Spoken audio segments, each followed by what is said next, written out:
देखो भोट चोरी जो प्रसंगटा आज नुआ नुहे। राहुल गांधी एक कहवा पर जे अभियोगटा सारा भारत धरती से भी नुहे। मोर जी मन अच्छी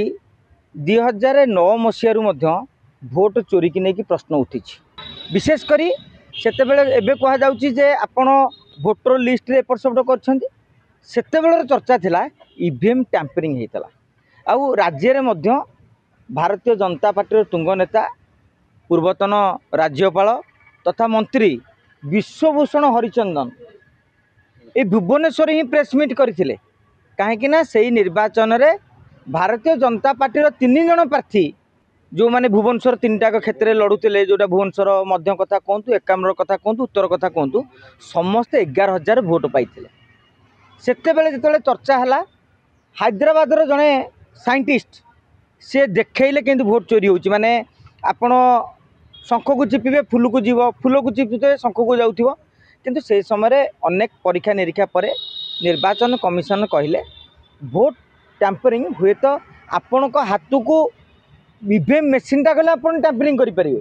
किंतु एते संख्यक लक्ष लक्ष ईवीएम टैंपरिंग करवा सहज कथा नुहे। परवर्ती समय सुप्रीम कोर्ट रे मध्य माने राय आसिला जे ईवीएम टैंपरिंग टा सहज कथा बा संभव कथा नुहे। एबे राहुल गांधी मध्य किछि प्रश्न पचार किछि निर्वाचन मंडली कथा कहते भोट बढ़िला केमिति। ये साधारणतः आपणकर भावंतुनी जदि गाँ गहली की जिबे आपण तार उत्तर पाइजिबे किभली भाव में निर्वाचन पूर्व सरपंच प्रार्थी मैंने आउ 10 20 30 जन को गोटे की नहीं जोड़ाती भोटर लिस्ट सामिल करती अन्य दलर लोक मानू केमती काटी दियंती। ये प्रैक्टिस गोटे चाली रही आजिका से कहूँ भोट चोरी अभियोग भी मिछ कहुई पार। किंतु राहुल गांधी जो अभियोगटा कर भोट चोरी करके मोदी सरकार जीति मोर से केतरा प्रश्न कांग्रेस को जो मैंने भोट चोरी कथा कहते से प्रश्न करा भोट चोरी होची एटा को मु ग्रहण करुच्ची गाँ ठू नहीं कि सहर जाए अल्प बहुत हो किंतु भोट चोरी पाई मोदी जीतुंट यहाँ को मुझे सहजरे ग्रहण कर पारना। मुझे तार किसी उदाहरण दूसरी आपड़ देखिए साउथ रे तमिलनाडु जीवे केरल जीवे बीजेपी अखागुणी अच्छी ना ये खाता खतियानी से ना साउथ रे दक्षिण भारत में बीजेपी सेमती किसी ना। आप कर्णाटक कहे आंध्रा जब टीडीपी न मिशा बीजेपी किसी ना तेलेंगाना किसी बढ़ी तमें साउथ रे ना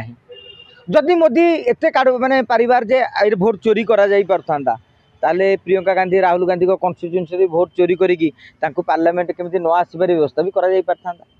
तेणु आइसोलेटेड क्षेत्र में हाँ कौटी 1500 अच्छी आम ओडिशा रे मध्य आपण देखिए अनेक विधायक केस करिसेंती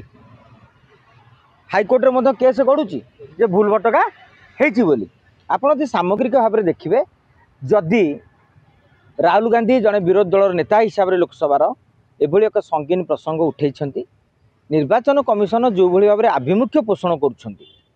धीरे धीरे राहुल गांधी कहया फल आपण मन रहू मो मन रहू कि आउ क्या मन रहू रामदाम सामा मन रहू गोटे प्रश्नर सृष्टि होची ना भोटा चोरी होची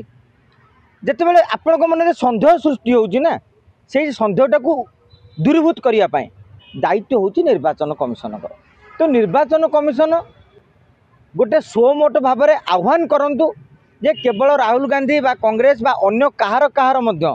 भोट चोरी नहीं अभियोग होईची केउ को निर्वाचन मंडली रे केउ आधार रे आपण अभियोग करछंती आमको गोटे लेखा रिपोर्ट दिंतु आमे तार सरजमीन तदंत करूँ जदि से भाई होइथिबार अनुमान करूँ आमे पदक्षेप नबू जदि न होइथिबो आमे खूब शीघ्र स्पष्टीकरण दवा दरकार। तेणु निर्वाचन कमिशन गोटे बड़ दायित्व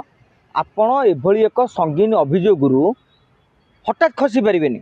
आपण भी इनक्वारी करूँ निर्वाचन खाली कहीदेले हेनी होनी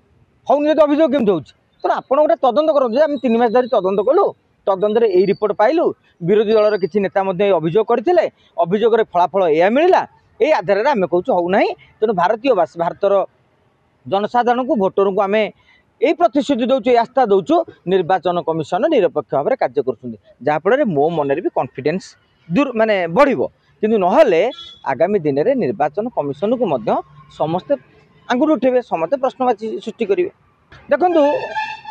जदि भोट चोरी जिनटा कांग्रेस न करी देखो आप गोटे उदाहरण देले समस्ते बुझीपारे दर्शक बंधु मैंने भी जानीपारे